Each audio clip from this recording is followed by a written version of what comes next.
کہ جو بھی کسی علیہ السلام سے حسد کرے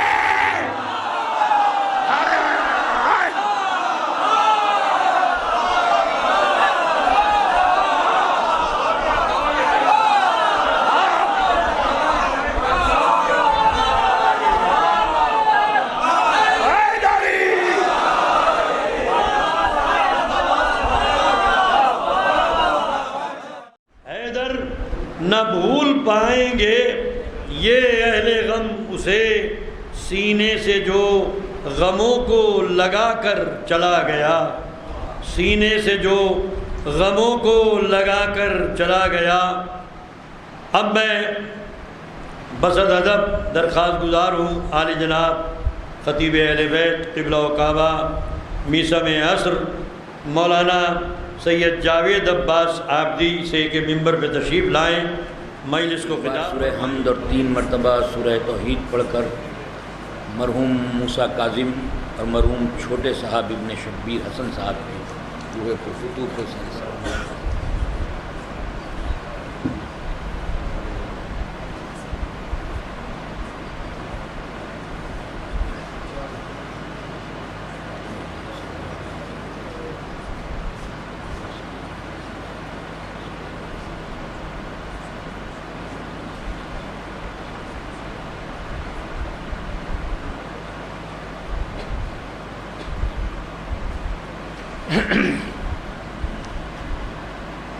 لا حول ولا قوة الا باللہ العلی العظیم۔ بسم اللہ الرحمن الرحیم۔ الحمد للہ الذی ہدانا لہذا وما كنا لنہتدی لولا ان ہدانا اللہ۔ لقد جاءت رسل ربنا بالحق صلاۃ والسلام والتحیۃ والاکرام علی سید اسلم فی الوجود سر اللہ فی کل موجود نقطۃ دائرۃ الوجود صاحب اللواء الحمد والمقام المحمود الخاتم لما سبق والفاتح لمن خلق المعلن الحق بالحق ابی القاسم محمد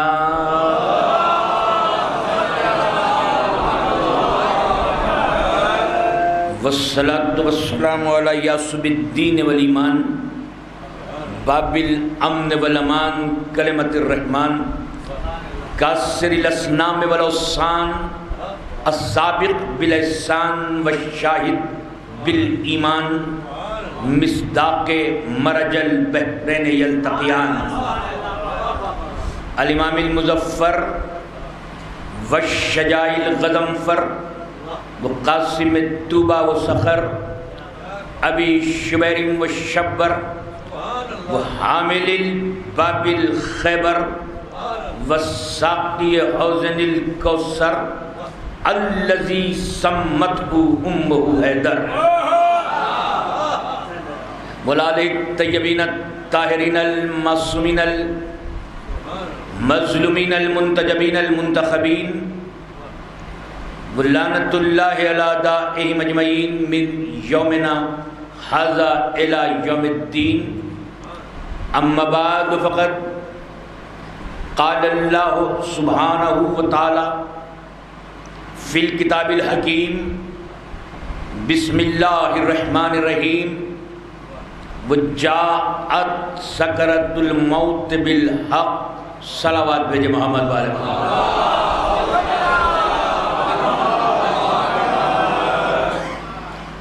ارباب دانش و اہل علم حضرات، اکثر آپ کے سامنے خطاب کرنے کی سعادت حاصل ہوتی رہتی ہے۔ میں آپ کی سماعتوں کا شناسہ ہوں، اس لیے مجھے کسی بھی سبجیکٹ کسی بھی ایشو پر بات کرنے کے لیے زیادہ کاوش و محنت درکار نہیں ہوتی. میں اپنے بیان کو آپ کے اذہان سے بنا کسی طولانی تمہید کے مربوط کرنا چاہ رہا ہوں. آج کی شب میں جس موضوع کا میں نے انتخاب کیا ہے وہ ہے زندگی اور موت، موت اور حیات. اس لیے میں نے سورہ قاف کی ایک آیت کے ایک حصے کو اپنا موضوع قرار دیا جس میں ذات لم یزل لا یزال ہر قرآن کے قاری کی بند آنکھوں کو کھول رہا ہے اور آواز دے رہا ہے کہ جاءت سکرۃ الموت بالحق. جب موت کی آخری اونگ، آخری غنودگی آئے گی تو وہ حق کے ساتھ آئے گی. ابھی تک تو قبلہ یہ سنا تھا، یہ پڑھا تھا کہ موت اکیلی آتی ہے، لیکن آیت بتا رہی ہے کہ موت اکیلی نہیں آتی، حق کے ساتھ آتی ہے. میں توجہ چاہ رہا ہوں. تو جب موت اکیلی نہیں آتی، وہ موت حق کے ساتھ آتی ہے، تو یہاں پر ہر قرآن پڑھنے والے کو غور تو کرنا چاہیے کہ جب موت اکیلی نہیں آتی، حق کے ساتھ آتی ہے، تو حق کس کے ساتھ آتا ہے؟ توجہ چاہ رہا ہوں.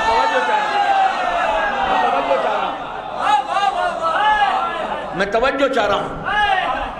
اب جب میں نے حق کو تلاش کیا، نہ جانے علی کے القاب اپنے نام کے ساتھ کتنے لوگوں نے لیبلڈ کیے،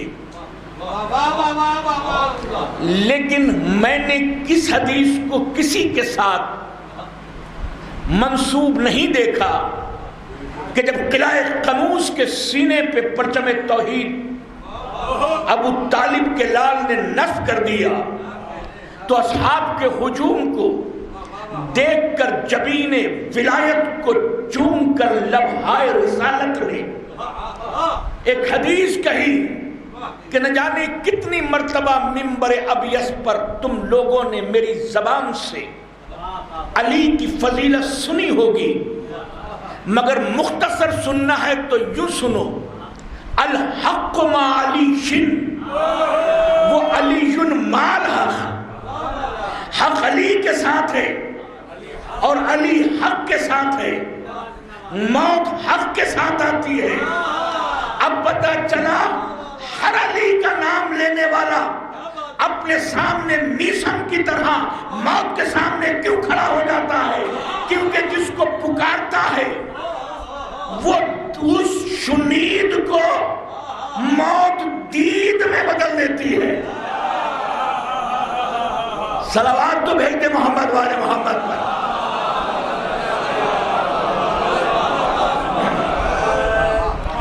اچھا، موت ایک ایسا پیمانہ ہے، موت ایک ایسی حقیقت ہے کہ وہ لوگ بھی جو خدا کو نہیں مانتے وہ بھی موت کا انکار نہیں کرتے، جو خدا کی توحید و وحدانیت کے قائل نہیں ہیں وہ بھی موت کے قائل ہیں. جبکہ خالق کہتا خلق الموت والحیات، میں نے خلق کیا ہے موت کو. موت مخلوق ہے، رب خالق ہے. یہ اپنی اپنے نصیب اور بدنصیبی کی بات ہے کہ وہ مخلوق کے تو قائل ہے مگر خالق کے قائل نہیں ہے. میں توجہ چاہ رہا ہوں. موت مخلوق ہے، رب خالق ہے. یہ کیسے ناستک لوگ ہیں، یہ کیسے رب ناشناس افراد ہیں کہ وہ مخلوق کو تسلیم کرتے ہیں اور اس موت کے خالق کو نہیں. جبکہ یہ موت ایسی ہے کہ ہم یہ سمجھتے ہیں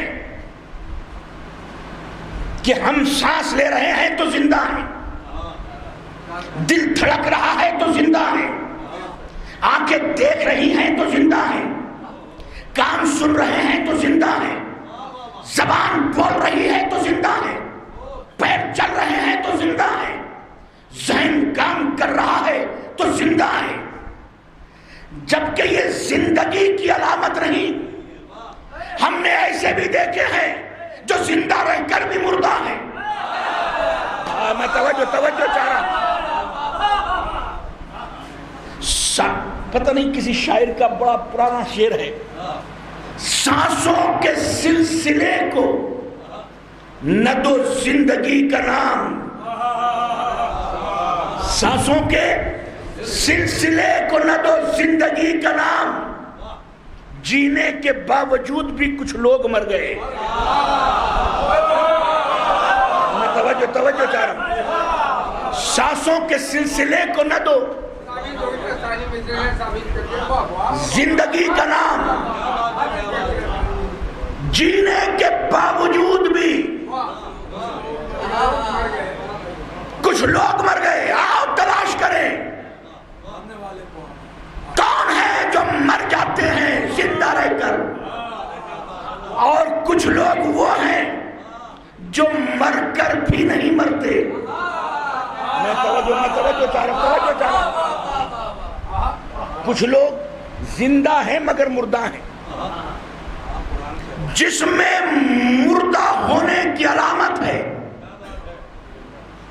وہ مردہ، جس میں زندگی کا ثبوت ہے وہ صاحب حیات. دیکھیے زندگی کی بالکل ڈیفرنٹ ڈیفینیشن. میں نے جب مردے کے قریب آیا تو اس میں حرکت نہیں پائی. حرکت نہیں تھی یعنی عمل نہیں تھا. عمل نہیں تھا تو مردہ بے عمل تھا. یا اللہ میں نے بڑا مسئلہ، میں بہت ہی سلائٹلی آپ تک آ رہا ہوں. مردہ حرکت نہیں کر رہا تھا یعنی بے عمل تھا. پتہ چلا مردہ ہوتا ہی وہ ہے جو بے عمل ہو. نہیں ذرا سا اور قریب آ رہا ہوں. میں مردے کے قریب پہنچا، میں نے اس سے کہا اٹھ. وہ اٹھ نہیں رہا تھا. میں نے کہا نماز کا وقت ہے، نماز ادا کر. تو مردہ اگر بولتا تو کہتا اب میری نماز پڑھو. میں نماز پڑھنے والا نہیں ہوں. یعنی اس سے بار بار کہہ رہے ہیں کہ نماز پڑھ، اذان کا وقت ہے، اذان سن رہا ہے مگر حرکت نہیں. اس کا مطلب ہے کہ جو اذان سن کر بھی نماز کی طرف نہ بڑھے، سمجھ لو دیکھنے میں زندہ ہے اصل میں مردہ ہے.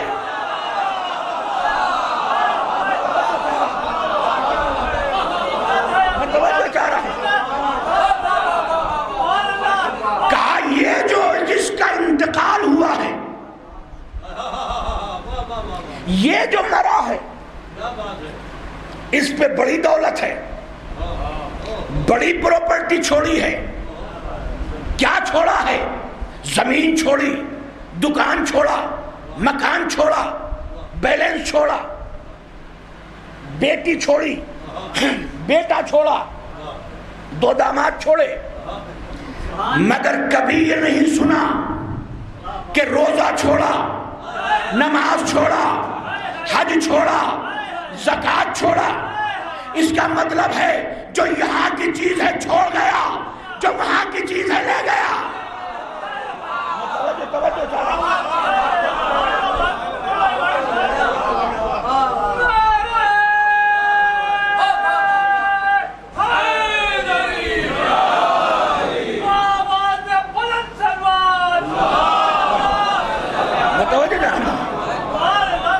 میں نے کہا مرحوم ہے، لاش پڑی ہوئی ہے، تمہارے بھائی علیل ہیں، اسپتال جانے کے لیے پیسہ چاہیے، ان کو کچھ دولت دے دو۔ کہا نہیں، بہت کچھ ہے، مگر عزیز کو، پڑوسی کو، ڈپرائیو کو، مظلوم کو، ضرورت مند کو اب کوئی ہیلپ نہیں کر سکتے۔ پتہ چلا دولت ہونے کے بعد جو ضرورت مند کی مدد نہ کرے، سمجھ لو دیکھنے میں زندہ ہے، اصل میں مردہ ہے۔ جو چاہ رہا کچھ لوگ زندہ رہ کر بھی مردہ ہیں۔ ابھی بات یہاں ہو رہی ہے، قرآن میں تلاش کرتے ہیں وہ کون لوگ ہیں جو زندہ رہتے ہوئے بھی مردہ ہیں۔ اسلام کی پہلی جنگ بدر، اسلام کی دوسری جنگ احد، دوسری جنگ میں نبی نے دو جگہ پر بیٹھے ہوئے ان صحابیوں سے کہا اب یہاں سے مت ہٹنا، اگر ہٹو گے تو جیتی ہوئی جنگ ہار جاؤ گے۔ مگر پتہ نہیں ان کے ذہن میں کیا تھا، جہاں نبی بٹھانا نہیں چاہتے تھے وہاں تو بیٹھنا چاہتے تھے، اور جہاں نبی بٹھانا نہیں چاہتے تھے وہیں بیٹھنا چاہتے تھے۔ اسی لیے تو نبی نے انہیں بلایا تو آئے نہیں، جگایا تو سوئے، سلایا تو جاگے، بلایا تو بھاگے۔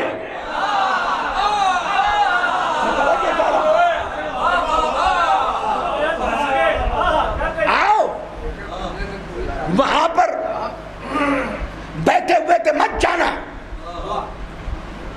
مگر اسی جگہ کو جب چھوڑ کے چلے گئے، ابھی تو ان لات و منات کے پجاریوں نے وحدہ لا شریک کی بارگاہ میں سجدہ کرنے کا سلیقہ سیکھا تھا، ابھی تو در در بھیک مانگنے والے بھکاریوں نے دعا مانگنے کا طریقہ سیکھا تھا، ابھی تو ستو کے چوروں نے، اونٹوں کے چوروں نے، ڈاکوؤں نے ابھی تو عدل کی باتیں سیکھی تھی، ابھی تو کلمہ توحید اور رسالت پڑھا تھا، اور نبی کو چھوڑ کے جب جانے لگے نبی کا دل شکستہ ہوا۔ ٹوٹے ہوئے محمد کے دل کو ڈھارس دینے کے لیے ذات لم یزل لا یزال نے قلب محمد پر آیت نازل کی، اے میرے محمد تو ان کلمہ گو مسلمانوں کو بلا رہا ہے اور تیری آواز کو سن کر بھی نہیں پلٹ رہے، تو پتہ ہے کیوں نہیں پلٹ رہے؟ انکا لا تسمع الموتى ولا تسمع الصم الدعاء اذا ملوا ولا مدبرین۔ اے میرے محمد تجھے جو یہ پشت دکھا کے بھاگ رہے ہیں اور تیری آواز کو بھی سن کر نہیں پلٹ رہے، اس لیے نہیں پلٹ رہے کہ انکا لا تسمع الموتى، مردے کبھی سنا نہیں کرتے۔ متوجہ چاہ رہا صلوات بھیج دے محمد والے محمد۔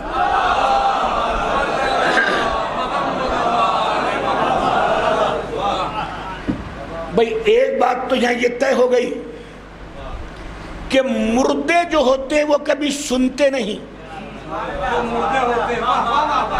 جو مردے ہوتے ہیں وہ کبھی سنتے نہیں. اسی لیے ہم اپنے مرحوم کو خبر میں لٹھا کر پہلا جملہ کہتے ہیں اسمع سن. میں توجہ چاہ رہا ہوں, سن, تاکہ دنیا کو پتہ چل جائے کہ یہ مردہ نہیں ہے. اب پتہ چلا یہ مر کے بھی نہیں مرا, وہ زندہ رہ کے بھی مردہ ہے. یا اللہ یہ کون ہے؟ نبی نے کہا آ جاؤ. کسی نے کہا قد قتل محمد, محمد قتل کر دیے گئے. نبی بلا رہے ہیں, یہ جا رہے ہیں. قرآن قلب محمد پر آیت بھیج رہا ہے کہ یہ مردہ ہیں. مگر صاحب یہ آیت میری سمجھ میں نہیں آئی. ابھی تک تو میں مردہ اسے سمجھتا تھا کہ جس کا سانس رک جائے, جس کی آنکھوں کی بینائی ختم ہو جائے, جس کی کان کی سماعت ختم ہو جائے, جس کے بولنے کا طریقہ بند ہو جائے, جس کے حرکت قلب رک جائے. مگر ان کا دل بھی دھڑک رہا ہے, زبان بھی بول رہی ہے, پیر بھی چل رہا ہے, پسینے بھی چھوٹ رہے ہیں, مگر قرآن کہہ رہا ہے یہ مردہ ہے. پتہ چلا سانسوں کا سلسلہ زندگی کا ثبوت نہیں ہے. یہ دیکھو قرآن کیا کہہ رہا ہے, محمد تمہیں چھوڑ کے جا رہے ہیں تو یہ مردہ ہے. اب مجلسی زبان کا جملہ کہنا چاہتا ہوں. قرآن نے 14 صدیوں پہلے فیصلہ کر دیا کہ سانس لینے کا نام زندگی نہیں ہے, اور سلسلہ سانس کا ٹوٹنے کا نام موت نہیں ہے. جو معصوم کو چھوڑ دے وہ اس وقت کا مردہ ہے. میں توجہ چاہ رہا ہوں. جس نے معصوم کو چھوڑا, کبھی چھوڑا, وہ مردہ ہے. اب میں ذرا سی آپ کی توجہات کا طلبگار ہوں کہ موت ہے کیا, موت آتی کیوں ہے, موت کا سلسلہ کیا ہے. موت کے لیے, زندگی کے لیے 3 چیزوں کی ضرورت: جسم, روح اور نفس. جسم, روح, نفس. میں اسے بیچ میں لاتا ہوں. روح, نفس, جسم. روح کیا ہے یہ کسی کو پتہ ہی نہیں, کیونکہ قرآن مجید میں کہیں نہیں بتایا. اس کو ایلوبریٹ نہیں کیا, ایکسپلین نہیں کیا, بلکہ ہلکا سا اشارہ کیا.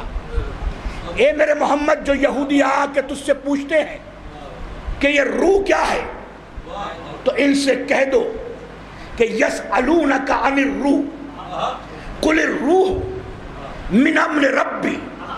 تم سے جو یہ پوچھتے ہیں کہ روح کیا ہے, ان سے کہہ دو کہ روح میرے رب کا امر ہے. یہ ایکسپلینیشن نہیں ہے, یہ سسپینس ہے. میں توجہ چاہ رہا ہوں. یہ ایکسپلین نہیں ہے, یہ ایلوبریٹ نہیں کیا, یہ تو سسپینس ہو گیا.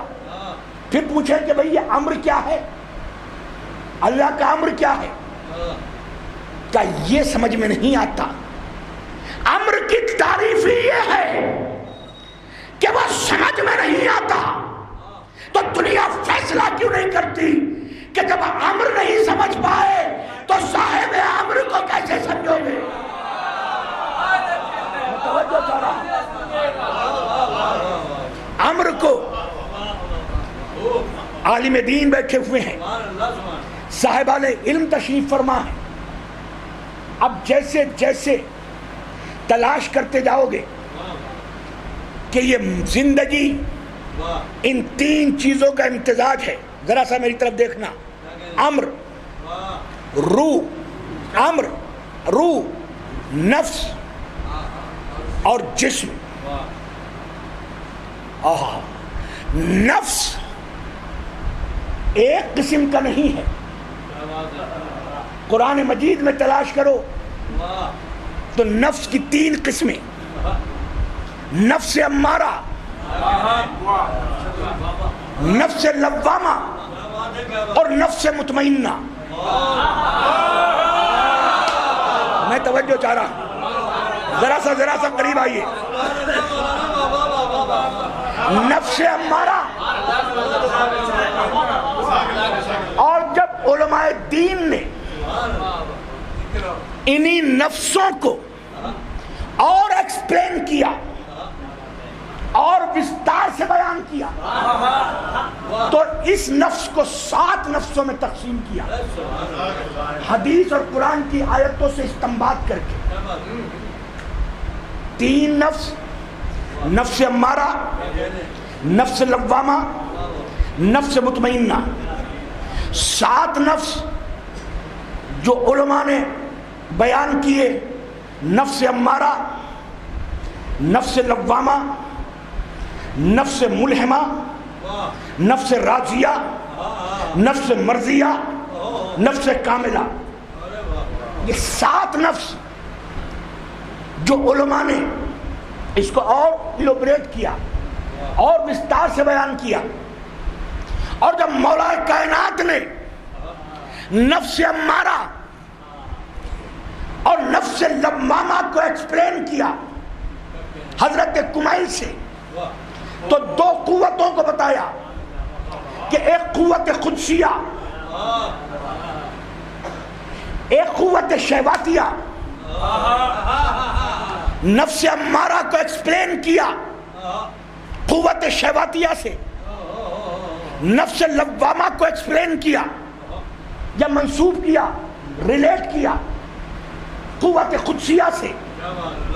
اب کیسے پتا چلے کہ قوت قدسیہ کیا ہے، قوت اور نفس امارہ کیا ہے، نفس لوامہ کیا ہے، قوت شہواتیہ کیا ہے اور قوت قدسیہ کیا ہے؟ میں یہاں نہیں، ہم کبھی کبھی اس معاشرے میں کبھی کبھی گناہ اس لیے بھی نہیں کرتے کہ آپ دیکھ لیں گے تو مجلس میں آ کے کہہ دیں گے ہمارا یہ تو وہی ہیں جنہیں میں نے فلاں سنیما ہال کی لائن میں کھڑے ہوئے دیکھا تھا، جب فلاں جگہ دیکھا تھا یہ عمل، یہ حرکت کرتے ہوئے. تو کبھی کبھی سوسائٹی کے ڈر سے بھی گناہ نہیں کرتا. چلو یہاں سوسائٹی سے نکل کے ہم چائنا کے ایک ایسے ٹاؤن میں چلتے ہیں، میں توجہ چاہ رہا، جہاں پر کوئی ہماری زبان جاننے والا نہیں، کوئی شناسا نہیں، کوئی نہ دوست ہے نہ دشمن. بزنس ٹرپ پہ گیا ہوں، اکیلا 5 اسٹار ہوٹل کی روم میں 11 بجے گھوم کے تھک کر ابھی بیڈ پہ لیٹا ہی ہوں، سامنے فریج، پردے ٹنگے ہوئے، دوسرا ملک. 1 بجے بھی سو کے اٹھوں تو کوئی اٹھانے والا نہیں. فریج کو کھولا، رنگ برنگی ہر طرح کی شراب کی بوتلیں. آج نفس امارہ نے پش کیا. اما اتنی شاعری میں سنا ہے، اتنے لوگوں کو پیتے ہوئے دیکھا ہے. آج چلو ایک جام لگا کے دیکھیں. جیسے ہی فریج کھولا، ہاتھ جیسے ہی اس شراب کی بوتل کی طرف بڑھا، ایک نفس کہہ رہا ہے پی لے آج اور جی لے آج. بہت احتیاط سے پڑھے. نفس امارہ پش کر رہا ہے. مولا علی کہتے ہیں یہی نفس شہواتیہ ہے جو تمہیں بھڑکا رہا ہے.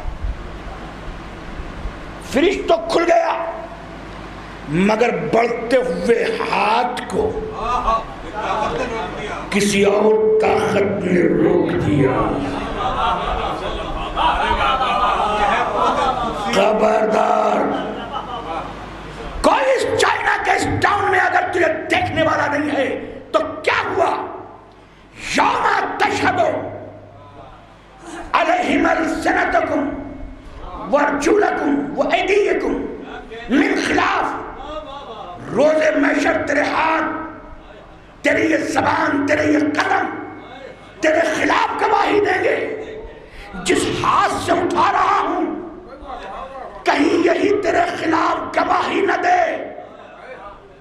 تو جو گناہ کر رہا ہے، دو فرشتے تیرے کاندھوں پہ بیٹھے ہیں. جو خالق ہے بے نگاہوں کے تجھے دیکھ رہا ہے، اس لیے رک جا کہیں پھر عادت نہ پڑ جائے.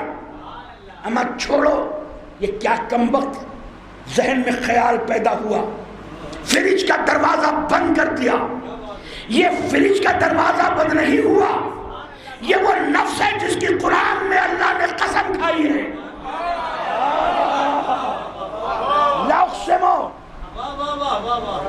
بنفس اللوامہ، مجھے قسم ہے اس نفس لوامہ کی جو تمہیں گناہوں سے روک دیتا ہے. اس گناہ سے روکا. امارہ نے گناہ کرنے کو کہا، لوامہ نے گناہ سے روک دیا. یہ میرے اندر بھی ہے اور یہ تمہارے اندر بھی ہے. تیسری کیٹیگری نفس مطمئنہ.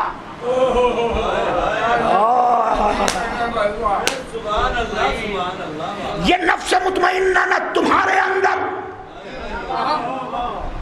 نہ میرے اندر، کیونکہ زندگی کے کسی نہ کسی مقام پر زبان سے نہیں تو ذہن و دل سے اس کی عطا پہ، اس کی تقسیم پہ شکوہ ضرور ہوا ہوگا.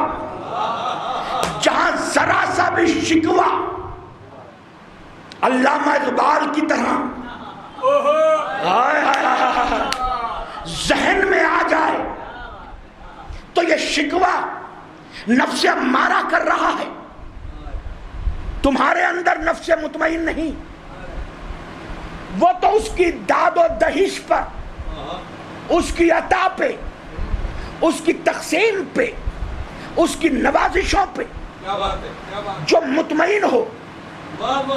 اب میں مصائب کا جملہ نہیں ہے مگر فضائل کا جملہ میں اس سے اچھا دے ہی نہیں سکتا. جو علی اکبر کی پیدائش میں بھی شکر ادا کرے اور شہادت میں بھی شکر ادا کرے.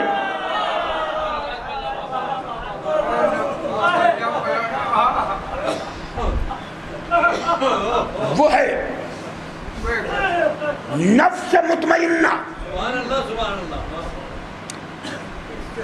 اور نفس راضیہ اور نفس مرضیہ. وہ نفس راضیہ کیا ہے؟ جو اس کی عطا پہ راضی ہو، جو اس کی مرضی کے بنا زندگی میں اپنے نفس پہ کسی خیال کو آنے بھی نہ دے. میں توجہ چاہ رہا ہوں. اپنی مرضی اپنے نفس میں شامل ہی نہ ہونے دے. پھر وہ خالق اس نفس کی قسم کھاتا ہے، والشمس والضحاها والقمر اذا تلاها، اور پھر آگے کہا والنفس وما سواها. مجھے قسم ہے اس ایک نفس کی، نفوس کی نہیں، ایک نفس کی، وہ ما سواها. اور جتنا اتنا بیوٹیفل، اتنا فینومنل، اتنا زبردست اس نے نفس بنایا کہ جس کا نفس اپنی مرضی سے کوئی عمل ہی نہیں کرتا تو کیوں نہ اسے ایک روز چادر اوڑھ کے لیٹنے دوں اور اس سے کہوں کہ نفس بیچے گا. کہاں بیچوں گا؟ تو لے بیچ دے، کیونکہ میں اپنی ایک مرضی سے نہیں ساری مرضیاں دے کے تیرا نفس لینا چاہتا ہوں. بکا ایک نفس، خریدی ساری مرضیاں.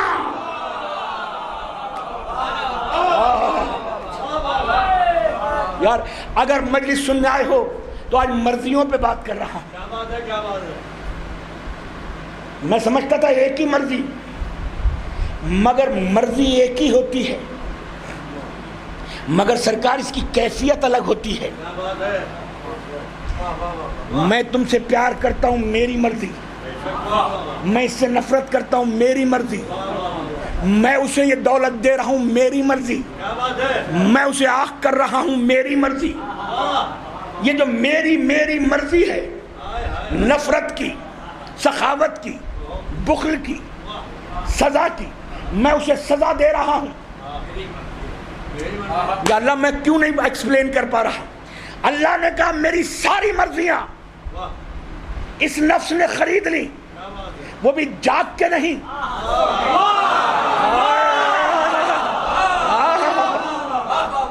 کیا سودا ہوا ہے؟ سو کے.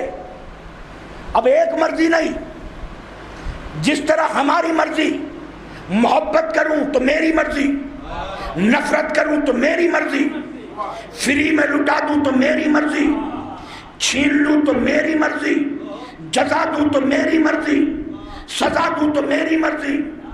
خدا کی قسم ایک مرضات میں اللہ نے علی کا نفس خرید کر ایسا لگتا ہے ہر چیز علی کو عطا کر دی کہ لے اب میری ساری مرضیاں تیرے نفس کے مطابق ہیں.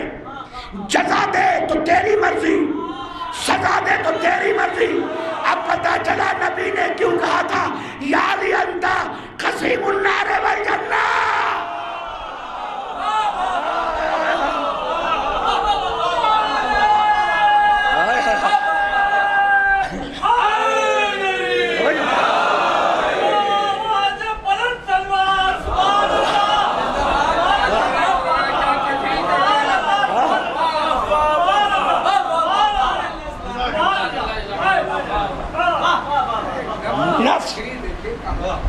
خرید لیا، مرضات دے دی، بکا ایک نفس. مگر کہیں محدود عقل و فراست والے کہیں یہ نہ سمجھیں کہ یہ نفس راضیہ اور نفس مرضیہ صرف اس علی کی ذات تک محدود ہے، ایک علی تک محدود. شاید ان حدوں کو توڑنے کے لیے نبی نے کہا تھا اولنا محمد.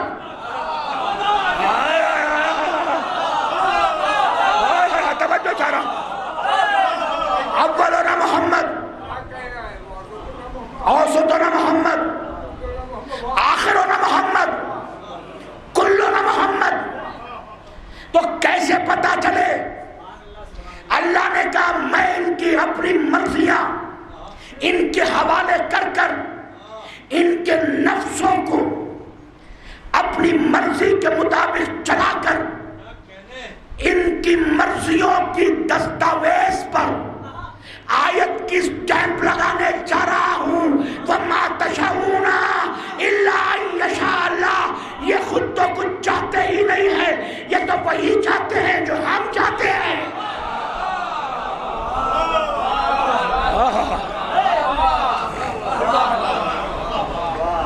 بات نفس کی رہی کہ یہ نفس ہے کیا. بڑا مزہ آ رہا ہے کیونکہ یہ اتنی ڈیپتھ میں جا کر مجلس نہ ہر جگہ پڑھی جاتی ہے نہ ہر جگہ سنی جاتی ہے. یہ تو آپ لوگ ہیں جو مزہ آ رہا ہے، ورنہ بہت سی جگہ تو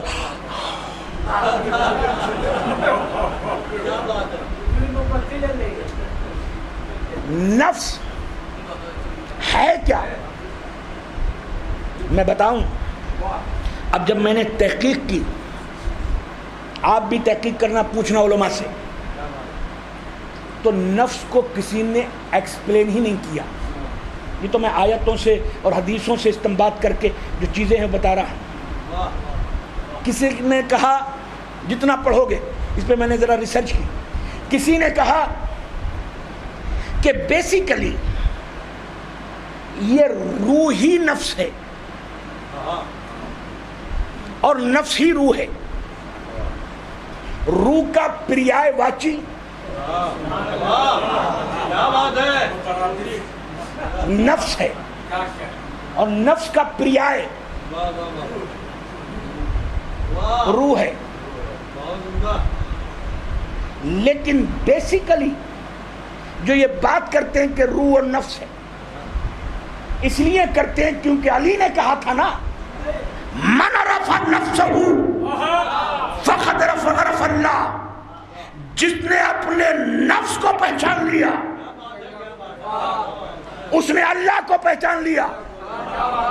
یہ جو مولانا لکھتے ہیں نا کہ امر اور روح، امر اور نفس ایک ہے، نفس اور روح ایک ہے، یہ بیسیکلی کنفیوز نہیں ہو رہے. اس کنفیوژن میں علی کے علم کا اعتراف کر رہے ہیں، کیونکہ علی نے کہا کہ جس نے نفس کو پہچانا اس نے اللہ کو پہچانا.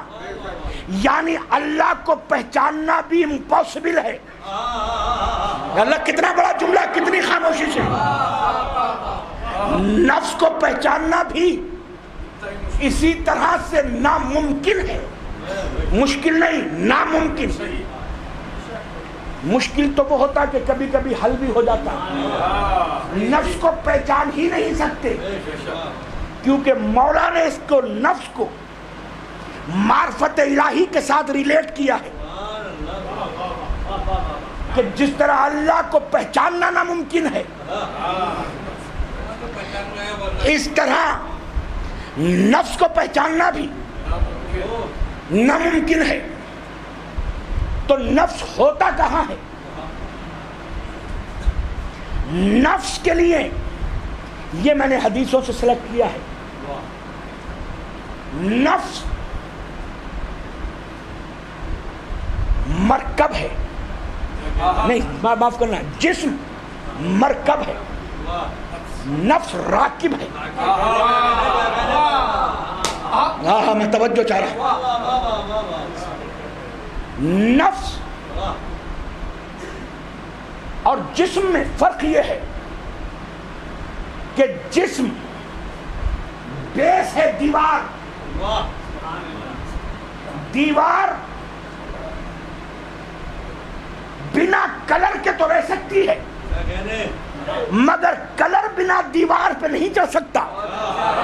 میں توجہ چاہ رہا ہوں، میں توجہ چاہ رہا ہوں. یعنی کراتا سب کچھ اس باڈی سے نفس ہے. اس لیے سورہ شمس میں کہا وہ نفس وما سواہا فالہماہا فجورہا وتقواہا. پھر ہم نے اسے الہام کر دیا، اسے بتا دیا، اس کو انفارم کر دیا. کس چیز کے لیے؟ کہ یہ تقوی ہے اور یہ فجور ہے. اس کا مطلب ہے نفس کو پتا ہے تقوی اور فجور. اب میں کیا کروں، صاحبان علم ہیں، مجھے مزہ آ رہا ہے پڑھنا. تقوی بالکل ایسا ہی ہے جیسے کسی نے نقطے کے اندر ایک کتاب داخل کر دی.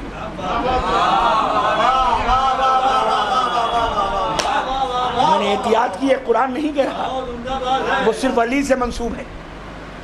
ایک تھوڑے سے جسٹ میں پوری بک کا، کتاب کا سارانش ہو. یعنی ہر نیکیوں کا سمویدھان ہر نیکی کا سمویدھان تقویٰ ہے، ہر برائی کا پریدھان فجور ہے۔ جتنے گناہ ہیں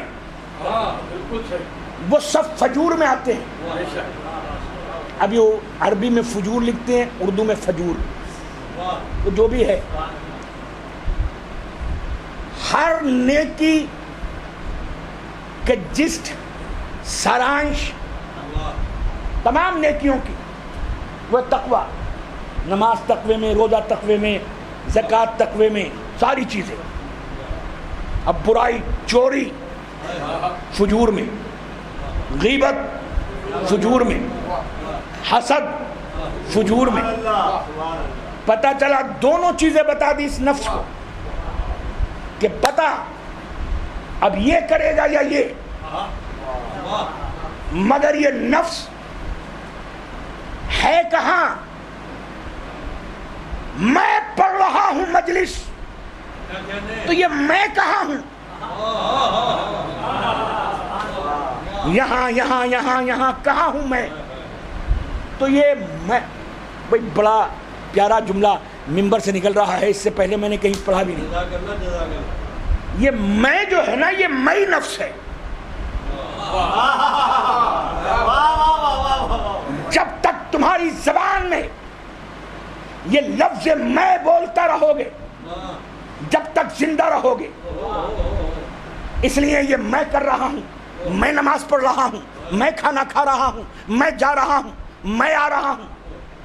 یہ نہیں کہہ رہے میرے پیر جا رہے ہیں، یہ نہیں کہہ رہے کہ میرے ہاتھ جا رہے ہیں، یہ نہیں کہتے کہ میری ناک سونگھ رہی ہے، میری آنکھ دیکھ رہی ہے، بلکہ میں یہ کام کر رہا ہوں۔ یہ جو میں ہے یہ نفس ہے، ادھر مرے، یہ میں زبان سے نکلنا بند ہو گیا۔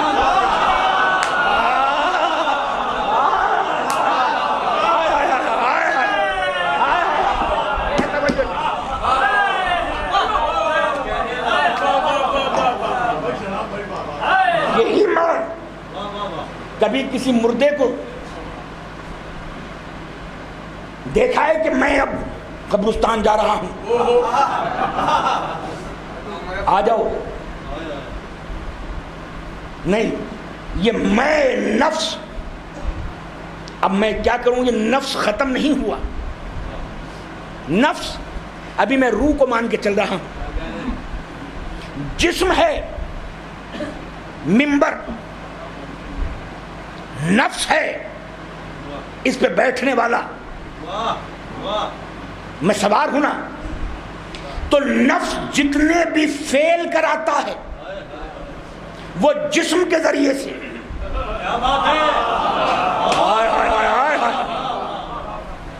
اس لیے اب ہوا نفس اور جسم۔ جسم بنا ہے کاہے سے؟ انی خالق بشرا من الطین، میں مٹی سے بشر کو بنانے والا ہوں۔ ہماری جینز، ہمارا کروموزوم، ہمارا بلڈ، ہماری ساخت، ہماری ہڈیاں جس سے بنی ہیں وہ ہے مٹی آدم کے ذریعے سے یہ سلسلہ چلا۔ مٹی سے بنا ہے جسم۔ اب روح کیا ہے؟ نفس کیا ہے؟ امر الہی، امر ہے اوپر۔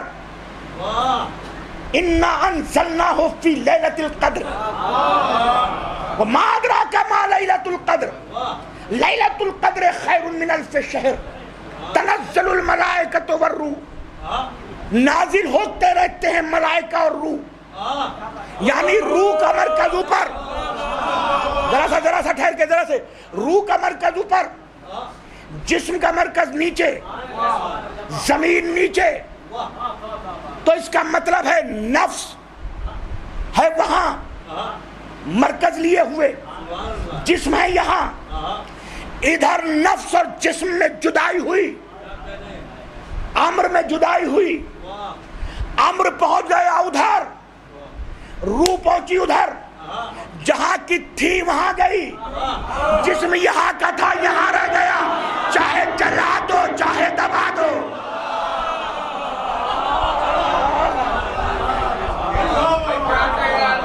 صلوات بھیجتے رہے محمد علیہ وسلم۔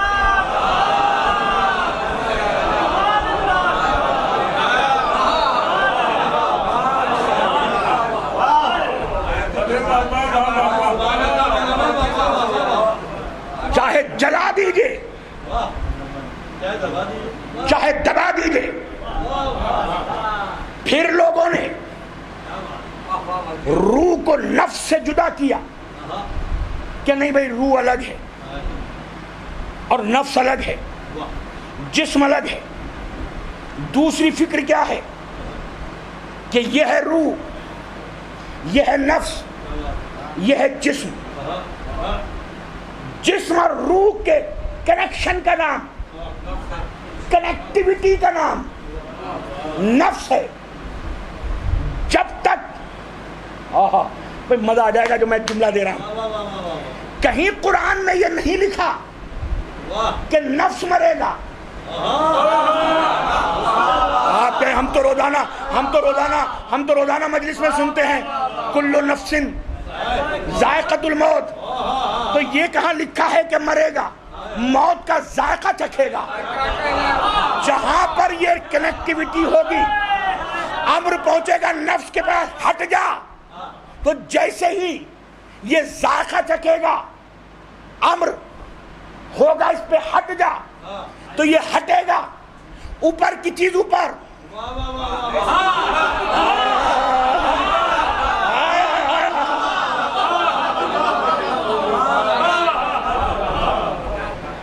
نیچے کی چیز نیچے۔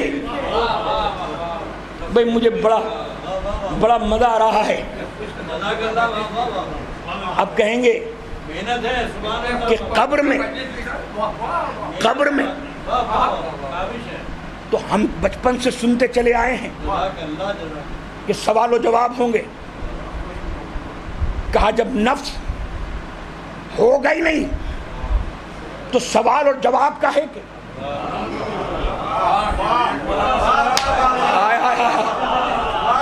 میں توجہ چاہ رہا ہوں۔ بھئی جب نفس ہوگا ہی نہیں، ہاں تو نکل گیا، جسم قبر میں چلا گیا، روح پر چلی گئی نہیں، مگر جو نفس ہے، اور میں توجہ چاہ رہا ہوں، حدیث ہے میں ڈھیر لگا سکتا ہوں۔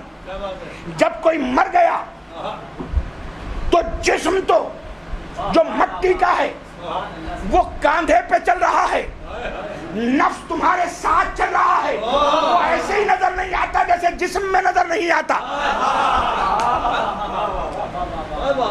جب آپ قبرستان میں لے کے جاتے ہیں جنازہ تو کاندھے پہ جنازہ ہوتا ہے، وہ تمہارے کاندھے پہ، نفس کہاں گیا؟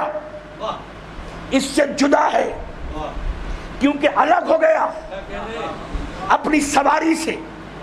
اب اسے حکم نہیں دے رہا، جب حکم نہیں دے رہا تو ہاتھ چل نہیں رہے، زبان بول نہیں رہی، کان سن نہیں رہے، دماغ سوچ نہیں رہا، مگر کیونکہ کوئی بھی بات بولی تھی یا سمجھی تھی، اس میں جسم مجرم نہیں تھا، ساتھ میں نفس حاکم تھا، تو ادھر قبر میں دبے، ادھر فرشتے آئے، باہر گھومنے والے نفس کو پھر بلاؤ۔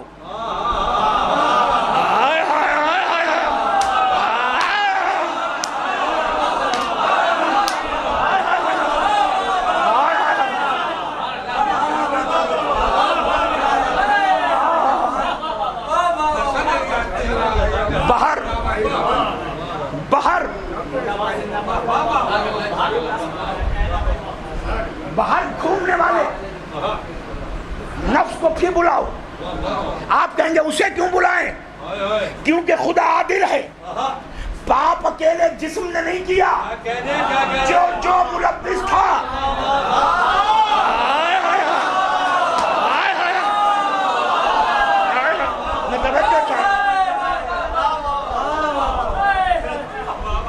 جو ملبس تھا ماشاءاللہ بڑے نئے انداز سے پیش کر رہے ہیں. ادھر بلاؤ. اب کیونکہ نیچے ہے سواری, اب سوار سے پوچھا جائے گا بتا من ربوں کا, من کتابوں کا, من قبلتوں کا اور من اماموں کا. اب میں کیا کروں؟ میں نے بار بار کہا کہ جسم اور نفس کی جدائی کا نام موت ہے, علیحدگی کا نام موت ہے, انتشار کا نام موت ہے. دنیاوی انتشار کو قیامت کہتے ہیں, جسم کے انتشار کو موت کہتے ہیں. میں توجہ چاہ رہا ہوں. اور پتہ نہیں, وہ تو وہ جانے, سبحان اللہ سبحان اللہ. پتہ نہیں, یہ تو وہ جانے, اس کی مرضی یا مرضیاں خریدنے والا جانے. ہم تو صرف جو ادھر ادھر سے سیکھتے ہیں پڑھتے ہیں وہ بتا رہے ہیں کہ وہ تو وہ جانے. کہ یہاں پہ پوچھ رہا ہے من کتابوں کا. اچھا, جتنی بھی چیزیں قبر میں سوال کیے جائیں گے وہ سوال اعمال کے نہیں ہوں گے, عقیدے کے ہوں گے. توجہ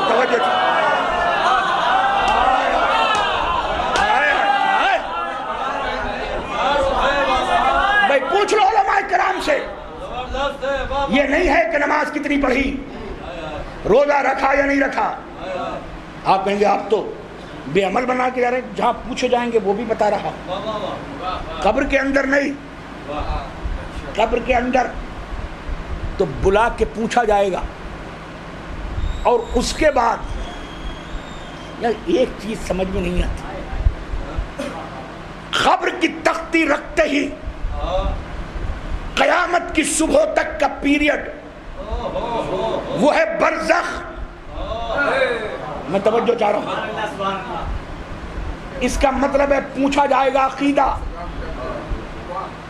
اور برزخ میں ساری دنیا کے مسلمانوں کے 73 کے 73 فرقے اس بات پر آیات و حدیث کا استنباط کر کے متفق ہے کہ برزخ میں سزا بھی ملے گی اور جزا بھی.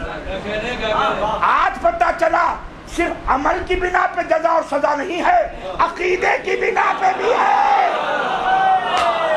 تو یہ مجلسوں میں 2-2 گھنٹے ایسے ہی نہیں بیٹھ رہے بلکہ عقیدے کا اعلان کر رہے ہیں.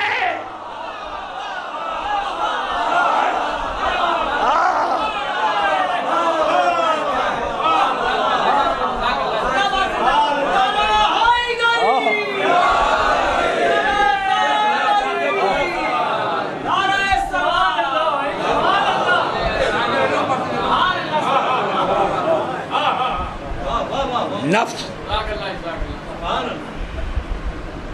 یہاں پہ پوچھا جائے گا, پھر وہ پیریڈ شروع, پھر وہ اسپین جو ہے قبر سے حشر تک کا وہ ہے برزخ. اب کیا نفس اور جسم جدا ہو گئے؟ کا نہیں. پھر جب حشر میں ان کو بلایا جائے گا, قرآن کہہ رہا جات کل نفس ما سائق و شہید. روز محشر تمہارے ساتھ روز محشر ہر نفس کو بلایا جائے گا اور اس کے ساتھ ساتھ ہوگا سائق, ہکانے والا, وہ شہید اور گواہی دینے والا. اب میری سمجھ میں نہیں آتا یہ نفس کی گواہی کون دے گا؟ خدا کی قسم نجف کی چوکھٹ کو چوم چوم کے جان دینے کو اسی لیے دل چاہتا ہے کہ نفس کی گواہی وہی دے سکتا ہے جو معراج میں نفس اللہ بن گیا اور ہجرت کی رات نفس رسول بن گیا.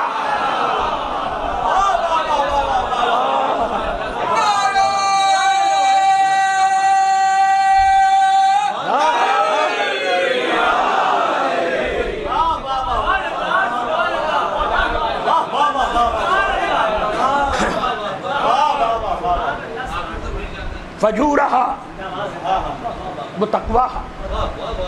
بس دو جملے. جتنے بھی گناہ ہیں وہ سب نفس کے اندر فجور ہے, سب اس کے اندر. ایک فجور میں سے ایک فجر ہے. آہا کیا بات ہے. ایک ہے حسد. جسم حسد نہیں کرتا,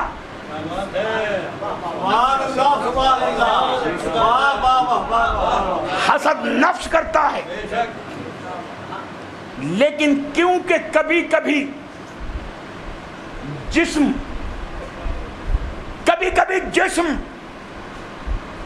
نفس کے بھی انکنٹرول ہو جاتا ہے, کنٹرول میں نہیں رہتا. اس لیے حاسد محسوس سے جس سے حسد کرتا ہے اس سے پریٹینڈ کرتا ہے, مکاری کرتا ہے کہ حسد نہیں کرتا, مگر اس کا چہرہ بتا دیتا ہے کہ یہ حاسد ہے, کیونکہ دل جلتا ہے, منہ مسکراتا ہے. میں توجہ چاہ رہا. اس لیے حاسد جب حسد کرتا ہے تو یہ مت دیکھو کہ کون کہہ رہا ہے, یہ دیکھو کیا کہہ رہا ہے. قرآن میں کہا کہ اس وقت سے بچو اذا حاسد اذا حسد, جب حاسد حسد کرتا ہے. تفسیروں میں پڑھی, معاف کرنا مفسروں سے ہاتھ جوڑ کے, مگر میں ایک دن چرچل کی ایک انگلش کی کتاب پڑھ رہا تھا, پہلا پرائم منسٹر آف انگلینڈ آزادی کے بعد سے. اس جیلسی پہ کچھ لکھتا گرا, میں نے اس پہ لائن کھینچ دی. آپ دیکھو اذا حاسد اذا حسد, اس وقت سے بچو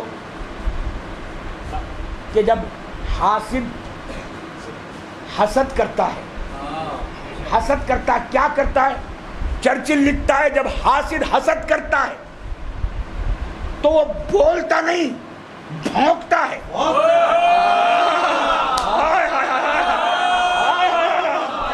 یا اللہ توجہ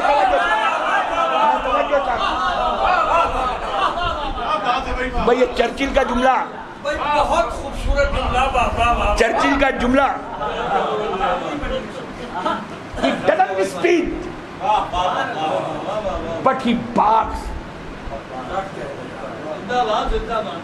یہ چرچل کا جملہ ہے کہ جب حاسد حسد کرتا ہے, مولانا بھی تعریف کی بغیر دل رہے.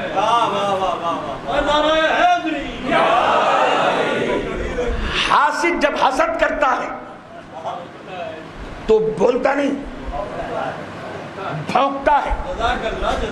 یہ نفس کی ذرا سی, میں کیونکہ کنکلوژن پہ آ رہا ہوں. اب سب سے پہلا دنیا میں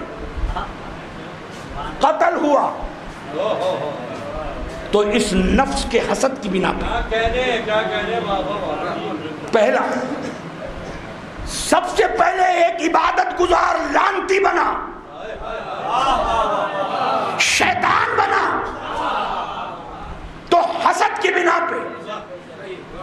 کسی سے پوچھو, بس ایک جملہ اب آپ کے لیے دے رہا ہوں, کسی سے پوچھو کہ شیطان لعنتی کیوں کہلایا, تو چاہے کوئی امام حسین کو علیہ السلام کہے یا نہ کہے, مگر آدم کو سب علیہ السلام کہتے ہیں کہ آدم علیہ السلام سے حسد کرتا تھا.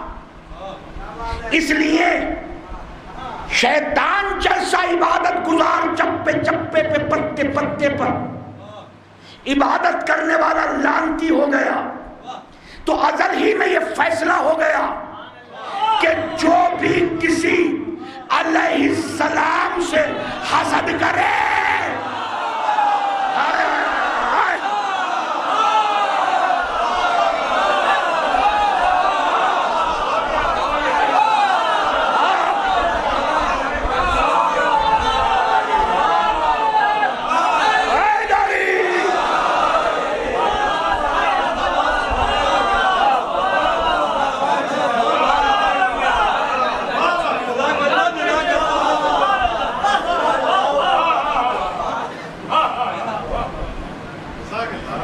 اب میں کیا کروں، ایک تھوڑی سی سائیکولوجی کی کتاب پڑھ رہا تھا،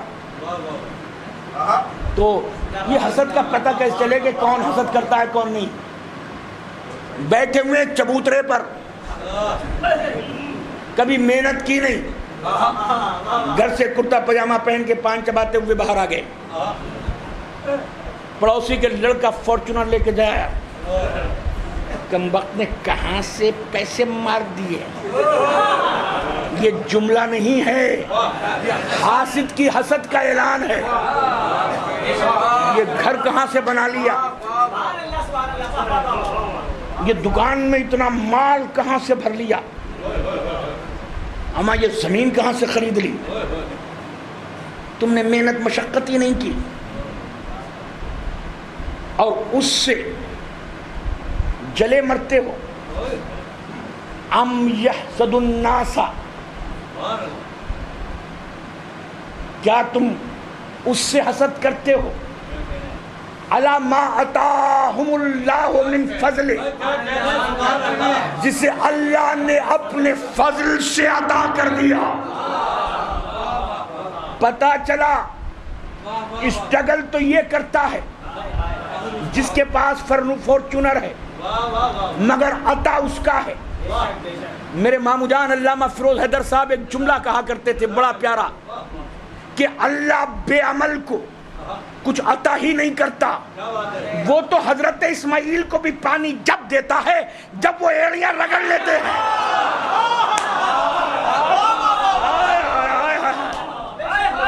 میں توجہ چاہ رہا ہوں، اس لیے اب میں نفس کی بات کر رہا ہوں۔ سب سے جسم کی بری بیماری کا نام کینسر ہے، اور نفس کی بیماری کا نام حسد ہے۔ اب میں آپ کو بتا دوں ذرا سا حاسد کا پتہ کیسے چلے، بس آخری جملے، کیسے پتہ چلے کہ حاسد ہے۔ ابھی اما حیدر صاحب نے جو کلام پڑھا ہے، کیا بات ہے، ابھی ان کی تعریف کر رہا ہوں، آپ بیٹھے ہوئے ہیں، آپ میں تو دم نہیں ہے۔ اما میر تقی میر جب اس زمانے میں پڑھا کرتے تھے، وہ بات کچھ اور نہیں تھی، پتہ چلا ان کی تعریف برداشت نہیں ہوئی، خود کا قد بونا تھا تو میر تقی کی بیساکھیاں لگا کے بلند ہوا۔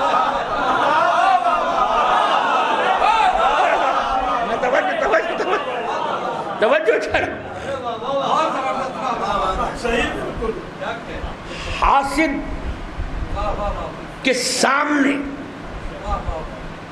حاسد کے سامنے جب بھی تعریف کرو گے اس کی مسکراہٹ ہی بتا دے گی، پتہ ہی نہیں چلے گا کہ یہ رو رہا ہے یا ہنس رہا ہے۔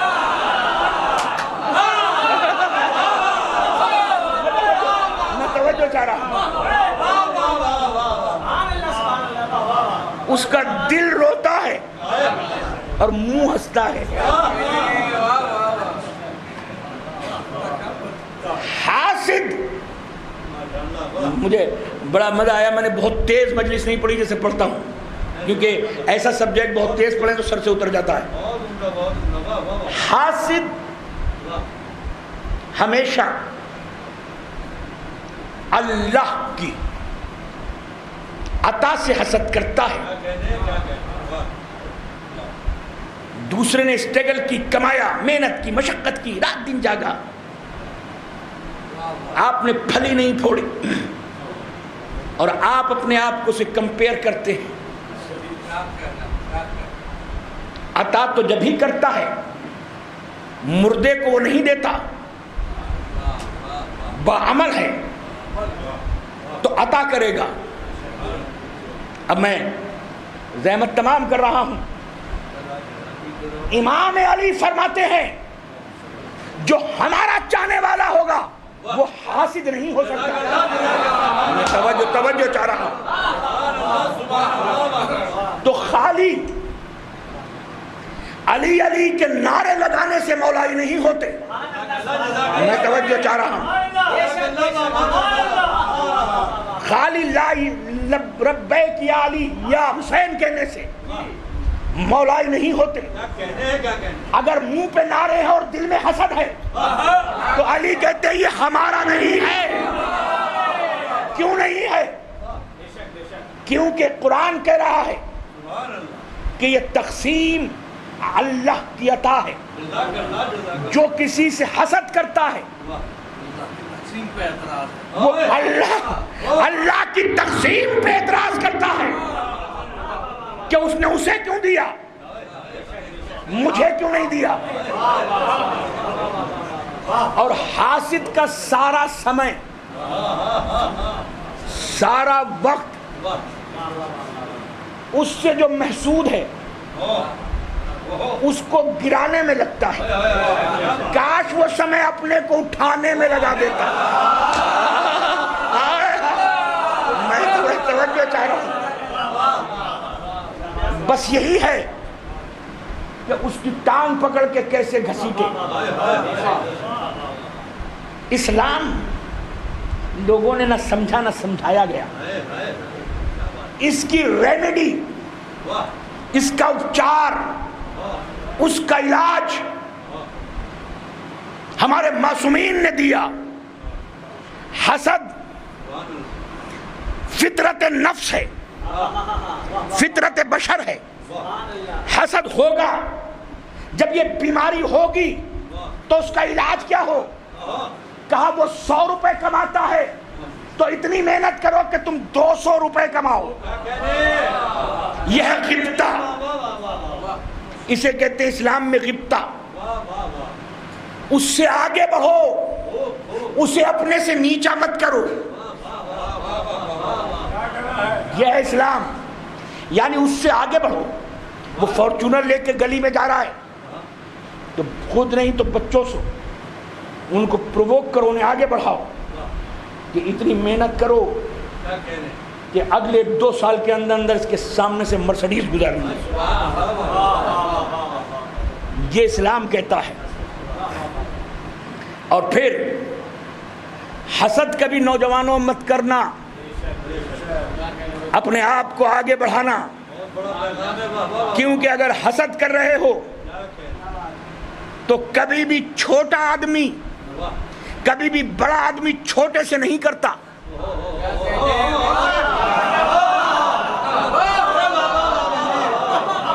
بس میں نے زحمت تمام کری. کبھی بھی محل والے کو نہیں دیکھا ہوگا کہ پان کے کھوکے لگانے والے سے حسد کر رہا ہے.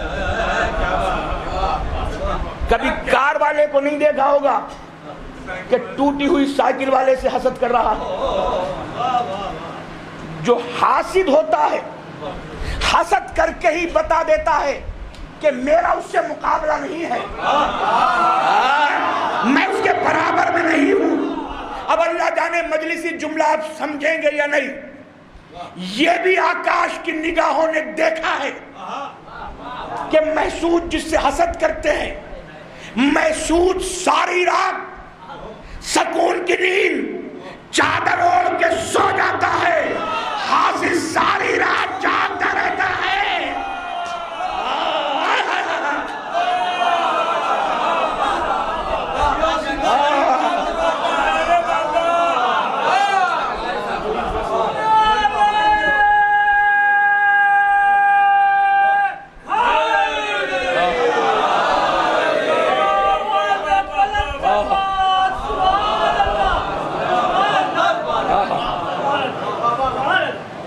بس زحمت تمام کر دی. دل تو نہیں کر رہا تھا لیکن میرا جسم بھی تھک گیا.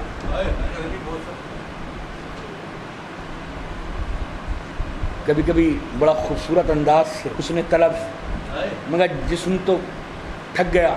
مجھے ہاں گرمی بہت ہے، یعنی بس کرو بھیا. تو نفس مطمئن،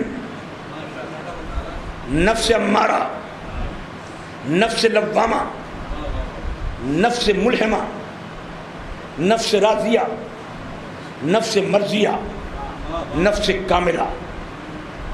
یہ نفس راضیہ اور نفس مرضیہ اور نفس کاملہ اگر کسی کا ہے تو یا تو علی کا یا علی کے لال کا. جب میدان کربلا میں ذوالفقار حیدری کو میان سے نکال لیتے ہیں اور ہزاروں کو فی النار کرتے ہیں، حاطف کی یہی آواز آتی ہے، یا ایتھا النفس المطمئنۃ ارجعی الی ربک راضیۃ مرضیہ. یہ نفس مطمئن پلٹا اس رب کی طرف جو تجھ سے راضی ہو گیا، کیونکہ وہ ما تشاؤون الا ان یشاء اللہ، کہ آپ ہی مصداق ہیں. اور یہی وجہ ہے آج جی چاہتا ہے کہ اس بی بی کے مسائل پڑھوں، جس کا نام لوں تو ہاتھوں کا رونگٹا کھڑا ہو جائے. 18 بھائیوں کی لاوارث بہن زینب، جو کبھی کوفے کی شہزادی تھی، بابا کی دور حکومت میں 700 عورتوں کو قرآن کا درس دیتی تھی بھائی. اور ان 700 عورتوں میں جب بی بی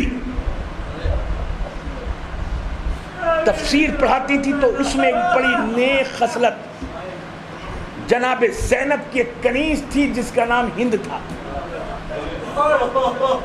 ہند نے ہاتھ جوڑ کر علی کی بیٹی سے کہا، بی بی آپ کے سامنے لبوں کو جنبش دینا بھی جسارت سمجھتی ہوں، مگر کیا کروں، ایک دل کی تمنا ہے جو زبان پہ بار بار آ رہی ہے. جناب زینب کہتی ہے، ہند بتاؤ کیا چاہتی ہو؟ کیا مجھے پتا ہے تم سقی فاطمہ زہرا کی بیٹی ہو؟ تمہارے دادا حضرت ابو طالب کہ در سے کبھی کوئی بھکاری جو مانگنے آیا خالی نہ ہاتھ نہیں گیا. بی بی دامن پھیلا کے، مجھے یقین ہے کہ میری آرزو پوری کرو گی. کیا تمنا ہے؟ کہ مجھ کنیز کی بہت بڑی آرزو ہے، اور وہ آرزو یہ ہے کہ جب میں بیاہ کے اپنے گھر جاؤں اور میری شادی ہو جائے تو ایک مرتبہ یہ نورانی مقدس قدم میرے غریب خانے پہ ضرور آئے. علی کی بیٹی کہتی ہے، سن لو عزیزارو، علی کی بیٹی کہتی ہے ہم تیرے گھر آئیں گے تو مگر تو ہمیں پہچان نہ سکے گی. جناب ہند کہتی ہے اس دن مجھے موت نہ آ جائے جس دن میں عباس کی بہن کو پہچاننے سے انکار کر دوں. یہ سننے کے بعد جناب زینب ہند کے سامنے کھڑی ہوئی اور کھڑی ہونے کے بعد 7 مرتبہ آگے بڑھی، 7 مرتبہ پیچھے ہٹ کے کہا، جب میں تیرے دربار میں جاؤں اور تو مجھے دیکھ کے نہ پہچان سکے تو میرے قدموں کے انداز سے سمجھ جانا کہ 18 بھائیوں کی لاوارث بہن لٹ کے تیرے دربار میں آ گئی. عزادارو جزاک اللہ، عزادارو یہ 36 ہجری میں کنیز میں اور شہزادی میں بات ہوئی تھی. 28 رجب کو نانا کا مدینہ چھوڑا، 2 محرم کو کربلا پہنچی، 5 محرم یا 4 محرم کو فرات کے کنارے سے خیمے ہٹا لیے گئے، 7 محرم کو پانی بند ہو گیا، 10 محرم کو زہرا کا بھرا کر مل گیا. 40 دن کے بعد عباس کی بہن اسی دربار میں پہنچی جہاں پر قسمت نے ہند کی شادی معاویہ کے بیٹے یزید سے کرا دی تھی. دربار کا امتحان دینے کے بعد جب بی بی کو قید خانے میں رکھا گیا، 40 دن کے بعد اس محل کی ملکہ معلوم ہے کون ہے؟ وہی جناب زینب کی کنیز ہند ہے. 40 دن کے بعد اپنے شوہر یزید سے کہتی ہے، اے یزید اتنا بتا دے کہ تو نے کنہیں قید میں کر لیا ہے. کہا کیوں بار بار پوچھتی ہے؟ کہ جب میں شام کو قید خانے کے سامنے سے گزرتی ہوں، ایک چھوٹی سی بچی ہے، جب کلام پاک کی تلاوت کرتی ہے تو آسمان پہ اڑتے ہوئے پرندے ہوا میں معلق ہو کر بچی کی تلاوت کو سنتے ہیں. یزید کہتا ہے میری نیند خراب نہ کر، صبح ہو تو جا کر خود بچی سے مل لینا. ادادارو رات گزری، سپیدی صبح نمودار ہوئی، فجر کا ستارہ نکلا، سونے اور چاندی سے سجی ہوئی کرسی قید خانے میں رکھی گئی. ادادارو معلوم ہے میرے سید سجاد عابد بیمار کہتے ہیں کہ اس واقعے کے بعد میں 40 سال تک زندہ رہا، مگر میرے کلیجے کا لہو آنسو بن کے اس لیے ٹپکا کہ میری غیور و غیرت دار پھوپھی نے کبھی مجھ سے کچھ نہیں مانگا، مگر ایک دن جب یہ سونے چاندی سے سجی ہوئی کرسی رکھی گئی تو میری پھوپھی نے میرے ہتھکڑی والے ہاتھ پہ رکھ کے کہا سجاد اتنا بتا دے کہ ہم غریبوں سے کون ملنے آ رہا ہے. کہا پھوپھی اماں آپ جس کو قرآن پڑھاتی تھی نا وہ ہند اس محل کی ملکہ ہے، وہ آپ سے ملنے آ رہی ہے. ادادارو میری پھوپھی نے عجیب سوال کر دیا، اے سید سجاد جب بھی میں اسے قرآن پڑھاتی تھی تو اس کے سر پہ ہاتھ رکھ کے قسم لیتی تھی جب تک تو زندہ ہے اور میری قمیض ہے کسی نامحرم کے سامنے کھلے سر مت جانا. اے عابد بیمار میرے سر پہ چادر نہیں ہے، کہیں سے چادر لا دے. دادارو جزاک اللہ، میرے لیے بھی دعا، اپنے لیے بھی. میرے سر پہ چادر نہیں ہے، سید سجاد کہیں سے چادر لا دے. دادارو جزاک اللہ بھائی، جزاک اللہ، جزاک اللہ. ادادارو سید سجاد کہتے میری پھوپھی نے مجھ سے چادر مانگی، میں اپنی پھوپھی کو یہ چادر نہیں دلا سکا کربلا سے لے کے شام تک. ادادارو اتنے میں پھوپھی اور بھتیجے میں بات ہو رہی تھی کہ 70 کنیزوں کے چھرمٹ میں ہند محل سے قید خانے کی طرف بڑھی. آپ تو مرثیہ سنتے رہتے ہوں گے نا مرزا دبیر کا، قید خانے میں تلا تم ہے کہ ہند آتی ہے دختر فاطمہ، غیرت سے موئی جاتی ہے. ارے آسماں دور زمین تنگ کدھر جاؤں میں، ارے بیویوں مل کے دعا مانگو کہ مر جاؤں میں. جزاک اللہ. ادادارو 2 لمحے بس، 2 لمحے ادادارو، 2 لمحے بس بات کرنا چاہتا ہوں. 70 کنیزوں کے چھرمٹ میں ہند داخل قید خانہ ہوئی. مصائب پڑھنے کے لیے تو ایک ہی جملہ کافی ہے، شہادت کی ضرورت تھوڑی ہے. جب داخل قید خانہ ہوئی مجھے لگتا ہے فرشتوں نے بھی اپنی عبادت چھوڑ کر ماتم کیا ہوگا کہ ابو تراب کے فخر، ابو تراب کے گھرانے کی بیٹیاں تراب پہ خاک پہ بیٹھی ہوئی ہیں اور ہند آ کر کرسی پہ بیٹھی 1 گھنٹے تک خطبہ دیا. کبھی رسول کی رسالت کی باتیں، کبھی سیدہ کی طہارت کی باتیں، کبھی حسین کی شرافت کی باتیں، کبھی علی کی شجاعت کی باتیں، کبھی زینب کے قرآن پڑھانے کا سلیقہ. جب 1 گھنٹہ خطبہ دینے کے بعد تھک گئی تو ایک مرتبہ زمین پہ بیٹھی ہوئی زینب کی طرف نگاہ ڈالی، پتہ نہیں تھا کہ کون بی بی ہے. ایک جملہ کا بی بی بتاؤ تم کون ہو. میں کہوں گا اسی وقت قیامت کیوں نہیں آ گئی، کیونکہ کنیز تو کرسی پہ بیٹھی ہے، ابو تراب کی بیٹی زمین پہ بیٹھی ہے. اسی وقت زمین کیوں نہیں پھٹ پڑی، آسمان کیوں نہیں ٹوٹ پڑا. بی بتاؤ تم کون ہو. کوئی آواز نہیں آئی. بی تم جیسے عبادت گزار میں نے نہیں دیکھے. کوئی آواز نہیں آئی. بی تمہارے جو تلاوت ہوتی ہے نا، میں نے ایسی تلاوت کرنے والے بچے کہیں نہیں دیکھے. بی مجھے نام بتاؤ، نہیں بتاتی ہو تو سنو، تمہیں اسی قرآن اور وہ قرآن جس کے قلب پہ قرآن نازل ہوا ہمارے نبی کی اکلوتی بیٹی سیدہ کا واسطہ دیتی ہوں، بی بی اپنا نام بتاؤ۔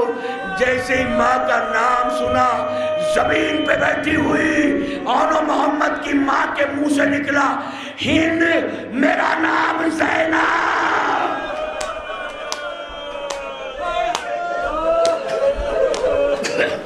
میرا